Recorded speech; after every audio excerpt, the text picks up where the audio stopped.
तो हेलो दोस्तों, नमस्कार। कैसे हैं आप सब? आई होप कि आप सब अच्छे होंगे और खूब बढ़िया से मन लगाकर पढ़ाई कर रहे होंगे। तो जैसा कि आप लोगों को पता है कि हम लोग पढ़ रहे हैं हिंदी के प्रश्न। तो हिंदी के प्रश्नों में है, हिंदी गद्य के आविर्भाव काल के कुछ ही वर्षों में। पहला प्रश्न है, ये पॉइंट है, इससे कोई मतलब नहीं है कि 1 2 3 करके है, तो इससे कोई मतलब नहीं है। पहला प्रश्न, हिंदी गद्य के आविर्भाव काल के कुछ ही वर्षों में हिंदी का विरोध आरंभ हुआ है।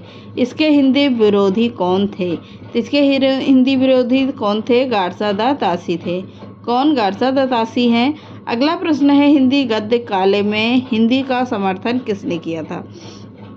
हिंदी गद्य काल में किसने समर्थन किया था हिंदी का? फ्रेडरिक पिकार्ट ने किया है। किसने? फ्रेडरिक पिकार्ट ने किया है। अगला प्रश्न है, राजा शिव प्रसाद सितारे हिंद ने किस परंपरा का शुभारंभ किया है? तो राजा शिव प्रसाद सितारे हिंद ने किसका किया है? का खा, डी ने का खा गा और जाफा 5 अरबी फारसी ध्वनि चिन्हों में नीचे बिंदी यानी नुकला, जिसको नीचे देख रहे होंगे आप लोग कि यहाँ पर क्या लगा है? नुकला लगा हुआ है। नुकला लगाने की परंपरा का शुभारंभ किया था राजा शिव प्रसाद सितारे हिंद ने। अगला प्रश्न है, मुंशी प्रेमचंद के साहित्य में किसकी शैली का स्पष्ट प्रभाव है? किसकी शैली का स्पष्ट प्रभाव है? तो मुंशी प्रेमचंद के साहित्य में राजा शिव प्रसाद सितारे हिंद का शैली का प्रभाव है। सितारे हिंद की शैली का प्रभाव है। अगला प्रश्न है, राजा लक्ष्मण सिंह की शैली का प्रभाव किसके साहित्य में है? प्रश्न घुमा घुमा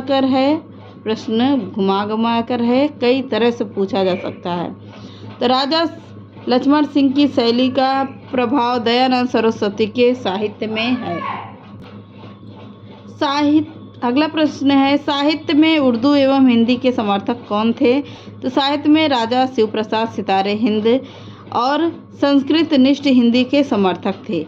अगला प्रश्न है, हिंदी क्षेत्र में पुनर्जागरण की पहली सशक्त साहित्यिक अभिव्यक्ति किसके व्यक्तित्व में मिलती है? तो प्रश्न घुमा घुमा कर है, किसके व्यक्तित्व में मिलती है? पुनर्जागरण की पहली सशक्त साहित्यिक भारतेंदु हरिश्चंद्र के व्यक्तित्व में मिलती है। किसके व्यक्तित्व में? भारतेंदु हरिश्चंद्र के व्यक्तित्व में मिलती है। हम लोग पढ़ रहे हैं अब एलटी ग्रेड की क्लास से। एलटी ग्रेड की क्लास पढ़ेंगे और अच्छे से अच्छे प्रश्नों को प्रैक्टिस करेंगे। तो चलिए आज के सेशन को स्टार्ट करते हैं। देखते हैं आज के सेशन का पहला प्रश्न।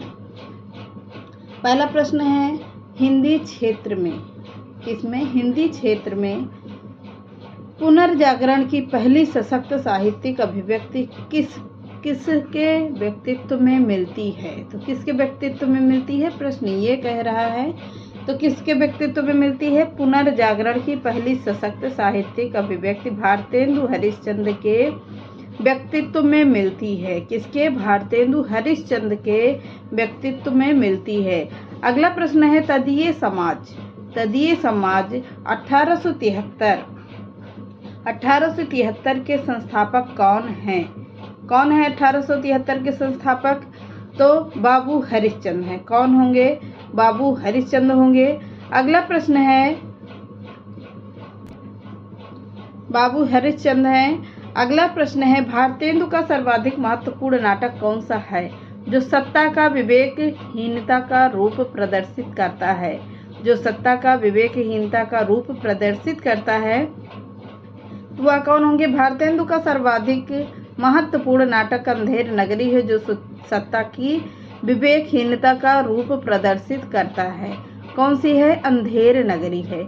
अगला प्रश्न है, भारतेंदु को हिंदी में साहित्य लेखन की प्रेरणा किससे प्राप्त हुई है?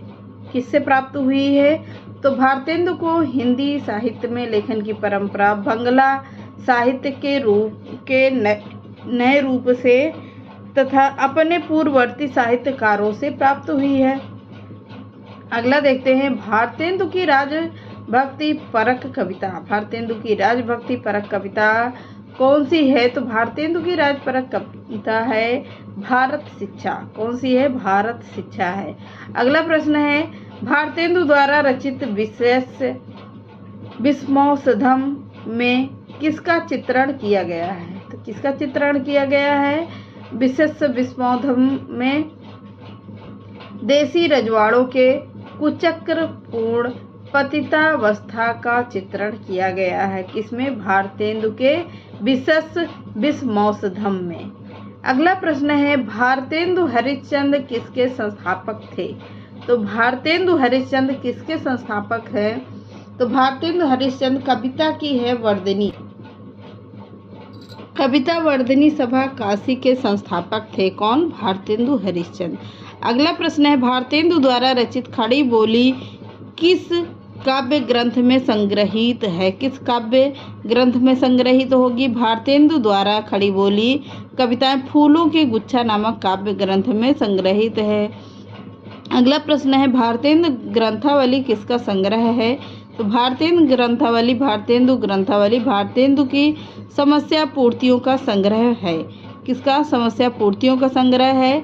अगला है, भारतेंदु का सर्वप्रथम अनुदित रचना कौन सी है? तो भारतेंदु की सर्वप्रथम अनुदित रचना कौन सी है? भारतेंदु का सर्वप्रथम अनुदित रचना है विद्या सुंदर। क्या विद्या सुंदर है? 1868 ईस्वी नाटक है। क्या है? 1868 ईस्वी नाटक है। अगला, भारत दुर्दशा में भारतेंदु ने देसी राजाओं को क्या कहा है? तो भारत दुर्दशा में भारतेंदु ने देसी राजाओं को राजव यानी गधा कहा है। क्या कहा है? राजव का अर्थ होता है गधा का पर्यायवाची है राजव। अगला प्रश्न है, भारतेंदु द्वारा लिखा गया कौन से शीर्षक निबंध को हिंदी आलोचना की आधारशिला कहा गया है? किसको कहा गया है? तो भारतेंदु द्वारा लिखा गया नाटक है शीर्षक निबंध को हिंदी आलोचना का आधारशिला कहा गया है। किसकी? हिंदी आलोचना की। अगला प्रश्न है, जगन्नाथ दास रत्नाकर ने खड़ी बोली के समर्थकों को क्या कहा है? तो जगन्नाथ दास रत्नाकर ने खड़ी बोली के समर्थकों को हठी एवं मूर्ख कहा है। क्या कहा है? हठी एवं मूर्ख कहा। हेलो दोस्तों, नमस्कार। कैसे हैं आप सब? आई होप कि आप सब अच्छे होंगे और खूब बढ़िया से पढ़ाई कर रहे होंगे। तो चलिए आज के सेशन को स्टार्ट करते हैं। देखते हैं आज के सेशन का पहला प्रश्न हिंदी का 1 लाइनर पॉइंट होगा, तो आप लोग इसको नोट कर लीजिएगा। देखते हैं सेशन का पहला प्रश्न, अंग्रेजी के लेखक कौन हैं? तो अंग्रेजी के लेखक कौन माने जाते हैं? अंग्रेजी भाषा के लेखक तो अमिताभ घोष को माना जाता है। किसे? अमिताभ घोष को माना जाता है। अगला पॉइंट है, अशोक के फूल के रचनाकार कौन है? हजारी प्रसाद द्विवेदी हैं अशोक के फूल के रचनाकार। अगला है, अष्टयाम के रचनाकार कौन है? तो अष्टयाम किसकी रचना है? अष्टयाम के रचनाकार है नाभा दास जी। कौन होंगे? नाभा दास की है। अगला है, आईने अकबरी के लेखक कौन है? तो आईने अकबरी अबुल फजल की है। अबुल फजल इब्न मुबारक इनका पूरा नाम होगा। आईने अकबरी के लेखक। अगला पॉइंट है, आनंद मठ के लेखक कौन है? तो आनंद मठ किसकी पुस्तक है? बंकिम चंद्र चटर्जी की पुस्तक है आनंद मठ। अगला पॉइंट है, आवारा मसीहा के लेखक कौन है? तो आवारा मसीहा किसकी रचना है? विष्णु प्रभाकर की रचना है आवारा मसीहा। अगला है, इंडिका के लेखक कौन है? तो इंडिका के लेखक होंगे एरियन की रचना है। अगला है, इंदुमती कहानी के लेखक कौन है? किशोरीलाल गोस्वामी की रचना है इंदुमती। तो सुपर फास्ट रिवीजन क्लास रहती है, तो यहाँ पर आलतू फालतू कोई बात नहीं, सिर्फ प्रश्न और उत्तर देना रहता है। अगला है, उर्वशी के रचनाकार कौन है? तो उर्वशी है रामधारी सिंह दिनकर की उर्वशी। अगला है, आन लिबर्टी पुस्तक के लेखक कौन है? तो जॉन स्टुअर्ट मिल है। जॉन स्टुअर्ट मिल की रचना है। अगला है, ओम जय जगदीश हरे के लेखक कौन है? तो पंडित श्रद्धा राम शर्मा की है ओम जय जगदीश हरे। अगला है, कर्मभूमि के लेखक कौन है? मुंशी प्रेमचंद्र की रचना है कर्मभूमि है। कला और संस्कृति के लेखक कौन है? तो वासुदेव शरण अग्रवाल की रचना है कला और संस्कृति के लेखक। का माने सभी को पता है, जयशंकर प्रसाद की रचना है। क्रोध निबंध के लेखक कौन है? तो क्रोध निबंध किसका है? सबसे पहले तो ये किसका होगा? आचार्य रामचंद्र शुक्ल का है। अब यहाँ से आप लोग देखते हैं हिंदी साहित्य के मुख्य इतिहासकार और उनके ग्रंथ। यहाँ से आप लोगों की क्लास बहुत ही इम्पोर्टेंट है, जानी आप लोगों को इम्पोर्टेंट मिलने वाली है। तो यहाँ से आप लोग बढ़िया से नोट्स बनाकर तैयार कर लीजिएगा। पहला प्रश्न देखते हैं। गारसा द तासी इस्तवार द ला लित रे रब्यूर एंदुई हिंदुस्तानी। फ्रेंच भाषा में फ्रेंच विद्वान हिंदी साहित्य के पहले इतिहासकार कौन माने जाते हैं? ये तो बहुत ही पूछा जाने वाला प्रश्न, हिंदी साहित्य का पहला ही प्रश्न माना जाता है। तो कौन होंगे? शिव सिंह सेंगर, शिव सिंह सरोज हैं। कौन होंगे? शिव सिंह सेंगर और शिव सिंह सरोज हैं। शिव सिंह सेंगर के रचनाकार कौन होंगे? शिव सिंह सरोज होंगे। यहीं से याद कर लीजिएगा, शिव सिंह सरोज। गारसा द तासी की रचना है इस्तवार द ला लिते रब्यूर एंदुई हिंदुस्तानी। फ्रेंच भाषा में फ्रेंच विद्वान हिंदू साहित्य के पहले इतिहासकार माने जाते हैं। अगला है जॉर्ज ग्रियर्सन की रचना कौन सी है? The modern vernacular literature of Hindustan. किसकी है? जॉर्ज ग्रियर्सन की है। अगला है मिस्र बंधु, किसकी रचना है? तो मिस्र बंधु विनोद। यह किसकी रचना है? मिस्र बंधु किसकी रचना है? मिस्र बंधु विनोद की रचना है ये। अगला है रामचंद्र शुक्ल की रचना कौन सी है? तो हिंदी साहित्य का इतिहास। किसकी रचना है? रामचंद्र शुक्ल का है। मिस्र बंधुओं ने कौन सी लिखी है? तो मिस्र बंधु विनोद ने लिखी है। मिस्र बंधु का मतलब होते हैं 3 भाई थे, श्याम बिहारी, देव बिहारी और सुख बिहारी। तीनों भाइयों ने लिखा था इसको, मिस्र बंधु विनोद को। अगला है हजारी प्रसाद द्विवेदी हिंदी साहित्य की भूमिका इतिहास। हजारी प्रसाद द्विवेदी की रचना कौन सी है? हिंदी साहित्य की भूमिका, हिंदी साहित्य का आदिकाल, हिंदी साहित्य का उद्भव और विकास। किसकी रचना है? यह है हजारी प्रसाद द्विवेदी की रचना है। अगला है राम कुमार वर्मा की कौन सी रचना है? हिंदी साहित्य का आलोचनात्मक इतिहास। किसकी रचना है? राम कुमार वर्मा की है। अगला है डॉक्टर धीरेन्द्र वर्मा की कौन सी रचना है? तो डॉक्टर धीरेन्द्र वर्मा की है हिंदी साहित्य। किसकी रचना है? डॉक्टर धीरेन्द्र वर्मा की है।